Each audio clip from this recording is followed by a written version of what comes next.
Um,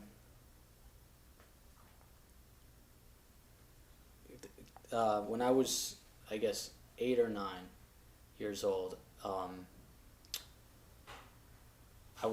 told everyone this story. I went to Disney World, because I never forget this story, with my parents and my parents' best friend, in Highland Park, and their child. And we went to Disney World, which is an amusement park, and we went to a ride called Space Mountain. Space Mountain is a roller coaster that's in the dark. I know, we have been there. We've been there. When I was 8 or 9, everything okay? I just need to get Leave it open. She will go and she will go. It's very nice. She cats bear the soul. Can I open the window? No. It's noisy. It doesn't matter. As יותר- long, and I was, 15 more minutes. נחומיק, תסגור, אנחנו כבר maybe- גומרים. maybe אל you תהיה wait. נודניק, תסגור את החלון. זה עושה רוח, רעש. it's okay, it's okay. So, you know why? It's a noise, that's why. But No, don't change. Yeah. נחומיק, תגיד לי, אתה לא מסוגל להיכנס לך? Feldmans were with us, and there's this ride, Space Mountain, and I was so afraid I didn't want to go on it. And I remember holding onto the railing, and there was a big line of people waiting to go, and I was crying. I didn't want to go, and I grabbed on like this and pulled with my fingernails. And my mother told me that she will not have a son that's afraid to go on a ride, and she was afraid to go, so she forced me, dragged me onto that ride. And I think it has to do with, on some level, with what she went through, and not wanting her son to be afraid of things, because she had to get through certain things. So I want to know, with your experiences, what you went through, and what you know about my mother, why you think she reacted that way. It's a very difficult question, because I told you that the very special relation I have with Carmela is because we are very different, really very different. And I was always the tough, and I didn't fear anything, and I did very dangerous thing in her mind. And I do it until today. So maybe, if it's possible to think like this, maybe that the same problem drives to different extremities. Perhaps because we had a childhood that was really scaring, that one of us got tough and doesn't fear anything, and the other is different. But it's really a very cheap way to answer the question. I really don't know. I never thought that my children are not tough enough and they are scared of something. And I never thought to tell, for instance, Adamic, I wouldn't like you to be like me. So I really don't know. I really don't know. Well, do you want to just Close the window. or just tape that down maybe? No, it's not the window, it's the room over there. A lot of technical Just out difficulties. again. No, so. Okay. Last second decision. Okay. I guess what I'm trying to get at, and I'll tell it different, not get at, but what I'm trying to find out about is, there's sort of two issues. My mother told me that our Dot told a story that Bruria's mother never threw out any food, ever. And Bruria can throw out all the food in her house, except she always has to keep the bread. No, And no problem with it. It's the story she In told me. our house, I throw everything away, and Naomi, who had never ever any problem with it, goes to the garbage and brings back things. So perhaps there has to be an exception to every theory to make it right, but I am not part of it, really not. Okay, hold on one sec. Can you see the cat? But something you didn't ask. Today I had a very nice conversation with my friend Carmela. And I said to her, I won't say to you why I said it, but I said to her, you are a professional social worker and you are so trained to talk to people and to give them advice. But allow me to give you a small advice. And it goes like this. There is a time in life when you should be enough aware of yourself to let other people go. And even if those people are your children. And she said to me, well, you are absolutely right, but I have to be trained to do it. So I think it's the answer for all those questions you ask about your relations with her, and it was perhaps easier for her to let Adam go.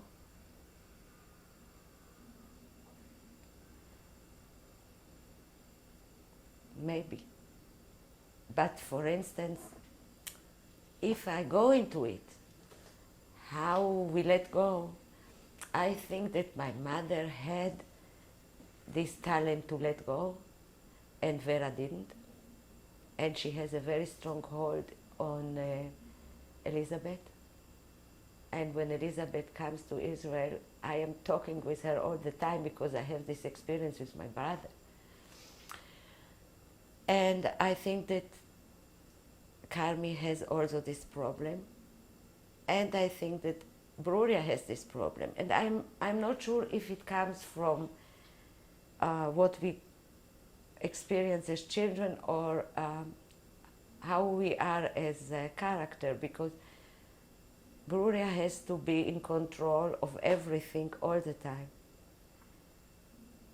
Carmela has to be in control only on her family. And I really don't have to be in control. And it comes to the thing that sometimes my daughter or my son are calling me to the office and say to me, do you know you have a son? And of course I know. So how comes you didn't call me 3 days? Well, it's perhaps the same problem in another way, but we are very, very different in this aspect. Interesting. Kat, now you're in your... זוזי מפה!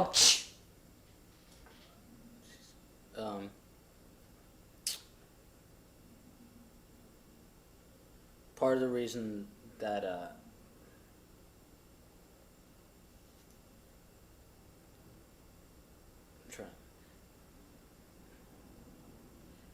well, another thing I was surprised about, which I'd be interested to hear what you say, when I asked Carmela what her biggest regret in life was, and when I interviewed her, and she started to cry a lot, but she said that she was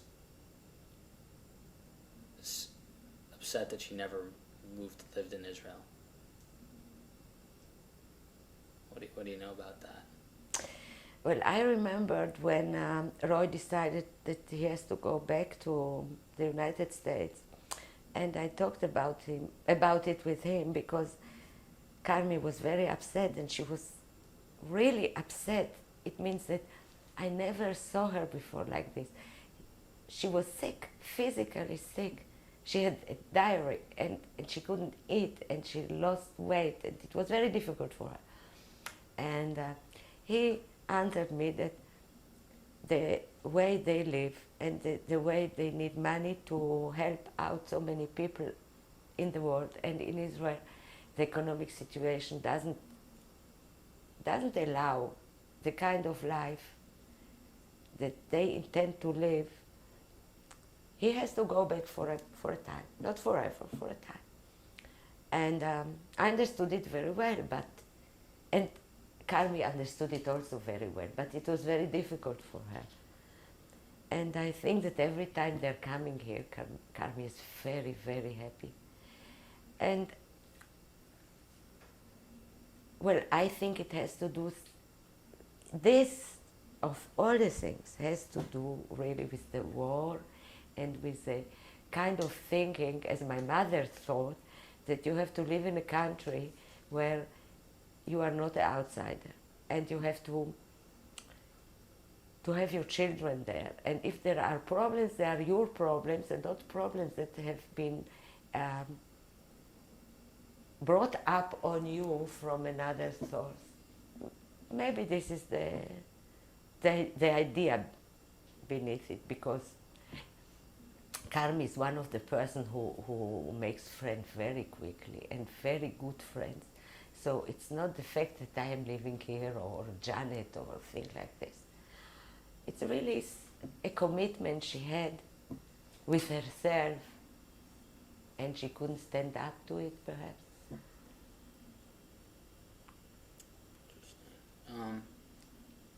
Now, one of the reasons I really am working on this whole thing is because I want to do it for Adamic or Dot and people my generation. So,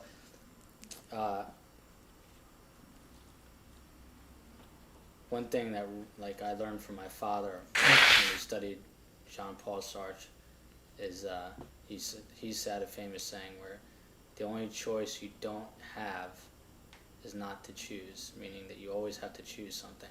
And today is much different than when you were children or even in college, because there's so many, and it's a little different in Israel because you have to go to the army, but in America there's so many things you can do, and you can try to become an actor, you can try to go to Nepal or Thailand and find yourself, and there's all these luxuries, and we come from all good homes, and a lot of you, well, you came from an educated family, but my father was born in depression and all these things. So just,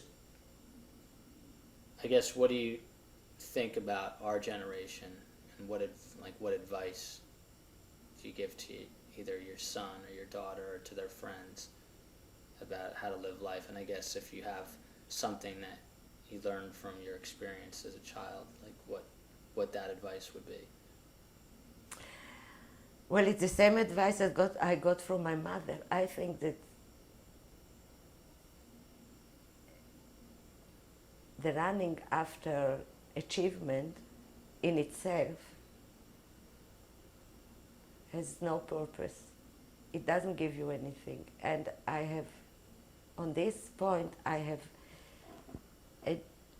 an argument with my son, because he's a guy who likes to achieve things, and if he does the canoeing, he has to be the first of Israel, and if he goes for a competition, it has to be 1,000 kilometers in Rio Negro, and if he buys a camera, it has to be the best, and so on. And I think that life is too short and too unexpected to lose time on material things.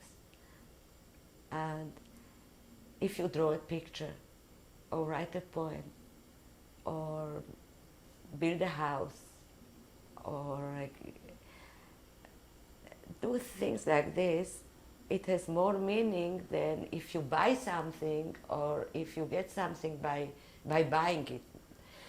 And with my daughter, with Mayan, I have more understanding about it, because perhaps in this purpose she's more like me, and she's not so inflicted by the Roman Empire that is the 20th century as is Adamic. This is one side of the thing. The other side is, I don't think that the way people live today is something that has any value in it. It is a moment in time. And We'll stop. הלו. חמודה, אני אחזיר לך טלפון, לא יכולה לדבר עכשיו? Bye, Hamuda. This is my best friend from high school. High school, yeah. That's nice. Okay, so you're. So it's a moment in time, and things were not very different, let's say, 2,000 years ago, and they might not be different in 2,000 years ago. There is some circle that always comes back to the same point, but at a different level, like a spiral. And I can't be really. I am not really angry about the young people today that choose to do things that they can buy for money, that they can traduce into material meaning, because I know it was the same X time before, and it will change. And I even think that it changed also in the lifetime of a person, because if someone already went to all the places in the world and bought all the things he needs, he still do something with his life. I don't think that I have any tips to give anybody. And if you speak to someone who has, give me his address. I would like to know about it. How do you? Do you think there can ever be another Holocaust? No, I don't think so. I don't think that the Holocaust had something to do, especially with Jewish people. I think it had to do with a political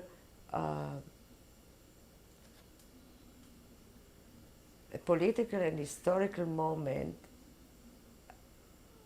in an economic moment in a time where you always need, like it's written in the Bible, you always need in French you call it bouc émissaire. How do you say it in English?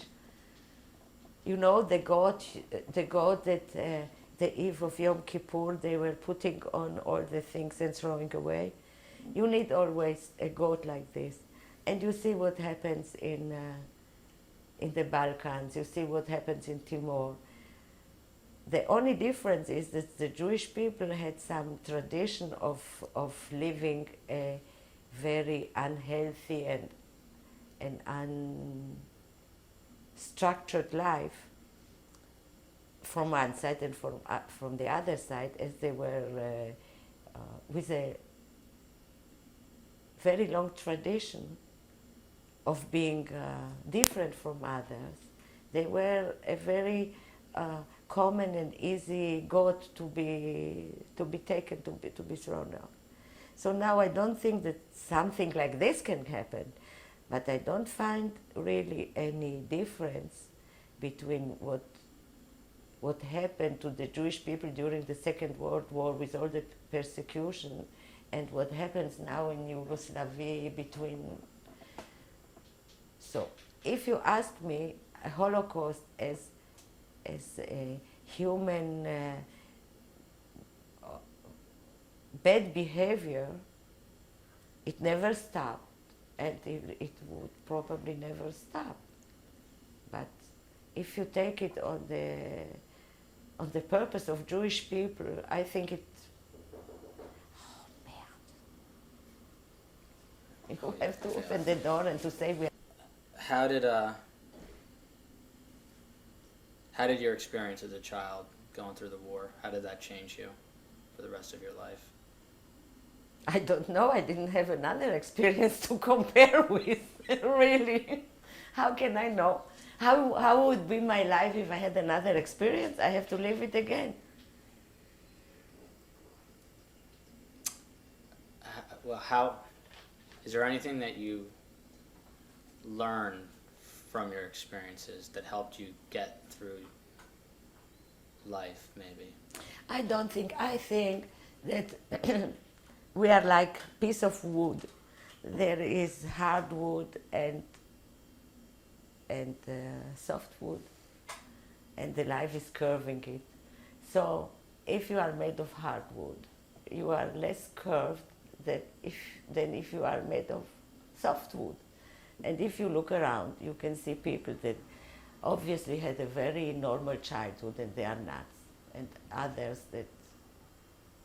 I can say only one thing, that I know there are people I know 10 years, 15 years, whom I'm working for 20 years. And when Nahumik organized my birthday, and he made photos and on the screen, and he told my life to everybody, and there were people that know me for 20 years, 25 years. It was very amazing to see that there were people who thought that they know me very well, and they thought I was born in Israel. And they are very intelligent people. Some of them are doctors. So what do you learn from it? That so long you don't make an issue of something, nobody knows it. You think you'll ever discuss your story? What? You think you'll ever discuss your story, what happened to you with Carmela? Do you ever find a need to do that with Carmela or Bruria? No, but we decided to, once Carmela stays a longer time in Israel, we will write a book about our mothers. And I think it's a nice idea to do it. But it's even nicer to speak about it, because to do it, it's very hard. But so we have a very good piece of conversation. I asked everyone this, so what is sadness?